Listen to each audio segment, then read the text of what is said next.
Hi guys, welcome to my vlog. This is Boy Okit.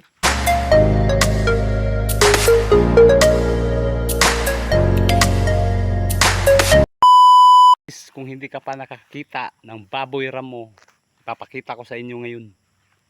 Ito na po yung baboy ramo. Baboy na nito. Yan.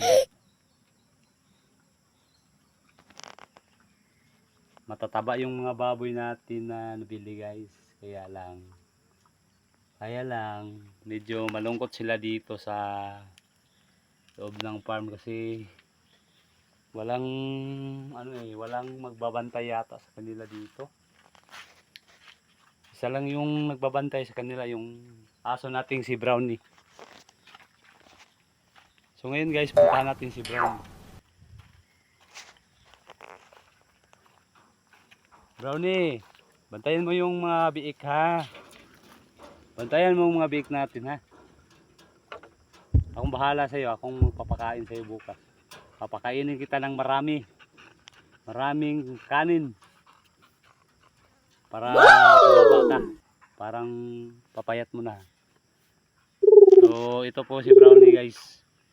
Ito po si Brownie. Siya po ang magbabantay ng ating mga biik. Kaya si Brownie lang muna yung magbabantay dito. So balikan natin yung biik guys. Balikan natin dito.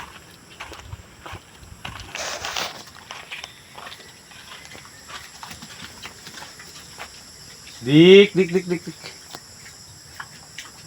Busog na busog yung mga biik natin guys. Hindi nila naubos yung pagkain nila. Ang pagkain po nila guys ay ano lang to, dahon ng gabi, niyog at saka yung trigo. Nahalo po dito. Nahalo po namin dito yung trigo, niyog at yung gabi. Ayan. Para makatipid tayo sa pagkain. Ayan, dik. Hindi nila naubos yung pagkain. Ang dami kasing naluto naming pagkain eh. Dami kasing pagkain na naluto namin guys, kaya hindi naubos. Busin nyo na ha. Busin nyo na. Dik. Brownie, huwag kang malungkot yan Brownie. Huwag kang malungkot.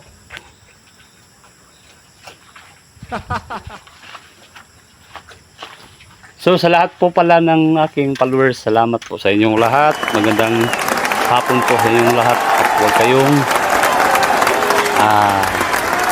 bibitaw kapag follow sa akin. Dahil meron pa akong ipapakita sa inyong iba't ibang hayop dito sa farm. Dito po ako sa farm ng Tisalbon Farm and Resort. So ngayon, hapon na. At hanggang dito na po yung video natin guys. Huwag niyong kalimutan na mag-share at mag-like sa aking video. Shout out po ako sa lahat ng nanonood sa aking video. Salamat po sa inyong lahat.